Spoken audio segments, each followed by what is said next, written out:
Claude était un homme âgé de 40 ans, qui vivait dans une ville prospère, dans laquelle il faisait beau vivre. Claude était un homme complexé, et imbu de sa personne, qui était prêt à tout pour avoir de l'argent, afin de mener un train de vie luxueux, dans le but de se faire voir, et faire savoir aux gens qu'il était quelqu'un d'important. Claude avait 2 enfants, une fille qui était âgée de 18 ans, qui s'appelait Laetitia, et un fils qui était âgé de 16 ans, qui s'appelait Boris. La mère de Laetitia et Boris était décédée depuis plus de 8 ans, suite à des problèmes de santé. Après son décès, Claude s'était remarié avec Solange, une femme qu'il avait embauchée à la base en tant que femme de ménage, et nounou pour s'occuper de ses 2 enfants. Puis il a fini par tomber amoureux d'elle, et l'a épousée. Claude travaillait dans l'une des plus grandes sociétés pétrolières du pays. Il avait un très bon salaire, qui lui permettait de vivre dans le luxe avec sa famille, ses enfants étaient scolarisés dans le lycée le plus cher de la ville, sa femme et lui conduisaient des luxueuses voitures hors de prix, ils avaient des domestiques qui répondaient à leurs moindres désirs. Mais cela n'était pas assez pour Claude, qui en voulait toujours plus. Après avoir sacrifié sa première femme, et plusieurs de ses neveux et nièces, qui mouraient de causes étranges.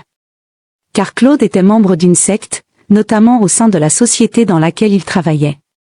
Cette secte était composée de plusieurs autres hommes, qui faisaient des rituels et des sacrifices incroyables, afin d'être nommés aux postes les plus élevés, et les mieux payés de la société.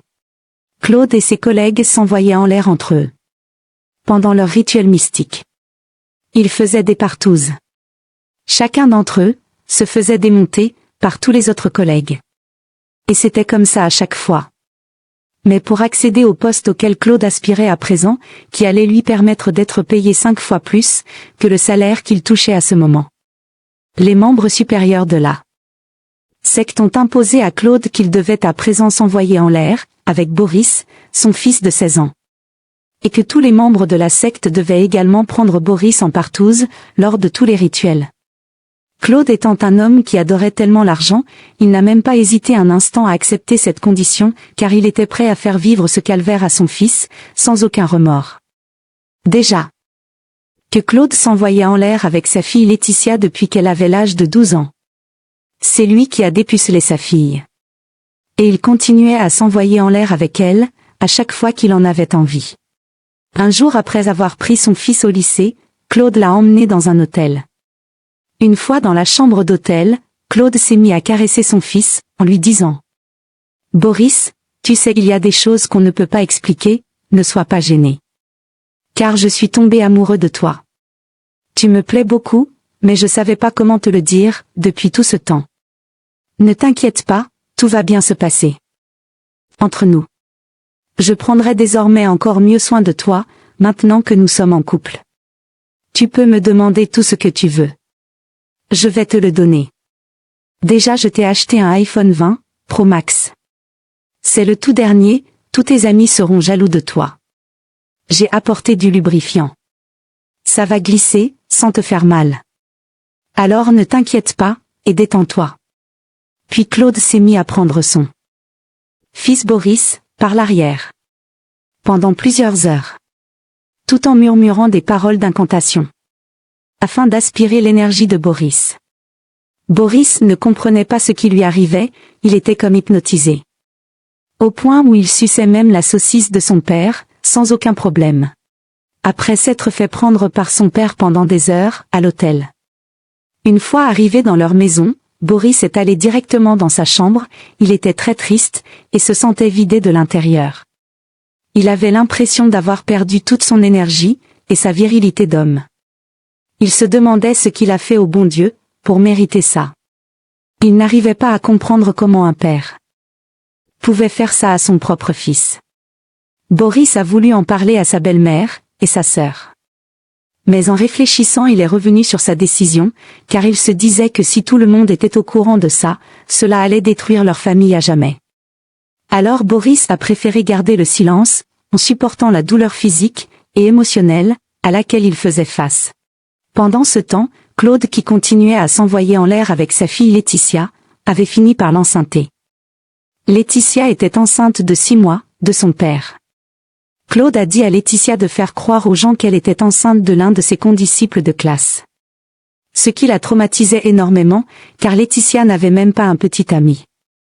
Claude avait toujours été le seul homme à s'envoyer en l'air avec elle. Le jour de la cérémonie du grand rituel mystique était arrivé, Claude a emmené son fils Boris dans une très grande villa, qui était située à la sortie de la ville, dans un endroit sinistre et isolé. C'est dans cette villa que Claude et les membres de sa secte faisaient leurs rituels et leurs sacrifices. Boris avait très peur, et était pris de frissons, il était très étonné d'eux. L'endroit où son père l'avait emmené. Après lui avoir défoncé le derrière à l'hôtel, Boris se demandait ce que son père avait encore comploté contre lui. Pendant qu'il se posait des questions, Boris s'est retrouvé au milieu de plusieurs hommes, autour d'un décor étrange. Avant qu'il ne réalise ce qui lui arrivait, il a ressenti une saucisse, entrer en lui. C'était le début du calvaire de Boris. Car plus de 15, des collègues de son père ont abusé de lui, pendant toute la nuit. Y compris son propre père. Lors d'un rituel mystique pendant lequel tous faisaient des incantations, en s'envoyant en l'air avec Boris. Boris avait tellement mal, qu'il criait de toutes ses forces. Agacé par les cris de Boris, ils lui ont fermé la bouche avec un tissu. Boris regardait son père dans les yeux, en le suppliant de mettre un terme à son calvaire. Mais Claude ne ressentait aucune émotion de pitié pour son fils. Car ses intérêts personnels étaient plus importants que toute la douleur que pouvait ressentir son fils. Après avoir fini de prendre Boris en partouze, et de faire leurs pratiques occultes. Boris était tellement épuisé, et avait tellement mal, qu'il ne pouvait même pas tenir debout. Et il arrivait à peine à tenir assis, car son derrière chauffait tellement. Boris avait l'impression que le ciel lui tombait sur la tête. Vu que Claude avait remarqué que Boris était complètement épuisé, et qu'il n'arrivait pas à marcher. Il a laissé Boris pendant 3 jours, dans la villa de l'enfer, et il lui a acheté des médicaments, qu'il faisait boire à Boris afin d'atténuer sa douleur, et qu'il reprenne des forces. 3 jours plus tard, Claude a ramené Boris dans leur maison. Boris ne se sentait plus comme un être humain, tellement qu'il avait été souillé, par son père et ses collègues. Boris pensait même à mettre un terme à sa vie. Car il estimait que c'était le seul moyen de ne plus jamais revivre le calvaire qu'il a vécu. Solange, la femme de Claude, savait que Claude abusait de ses 2 enfants, et qu'il était dans une secte. Elle savait que c'est Claude qui avait enceinté sa fille Laetitia, mais elle faisait mine de ne rien savoir.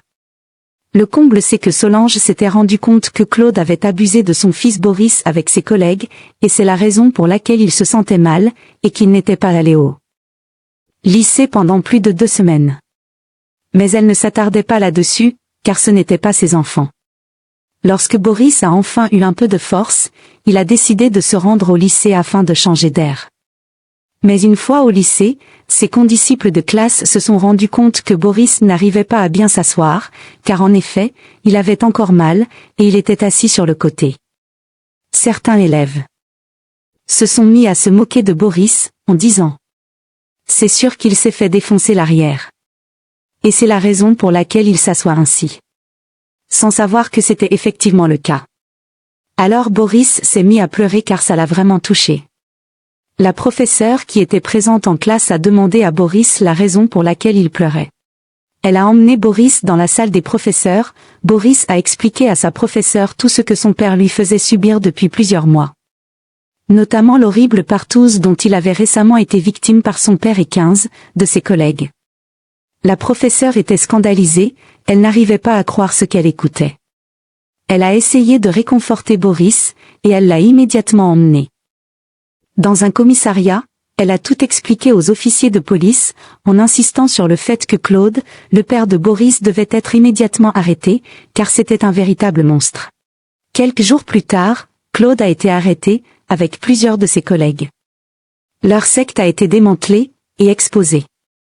La femme de Claude a également été arrêtée, pour complicité et non-assistance en personne en danger. Car elle savait très bien ce que Claude faisait à ses enfants, mais elle préférait se taire, car c'est le train de vie luxueux que Claude lui donnait, qui l'intéressait. Claude et ses collègues ont été condamnés à 20 ans de prison. Solange, quant à elle, a écopé de 3 ans de prison. Cette histoire a fait les gros titres de tous les médias de leur pays. Et nul ne sait ce que sont devenus Boris et sa sœur Laetitia.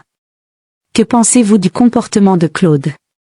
Dites-le moi en commentaire, abonnez-vous, et partagez la vidéo s'il vous plaît. Bisous.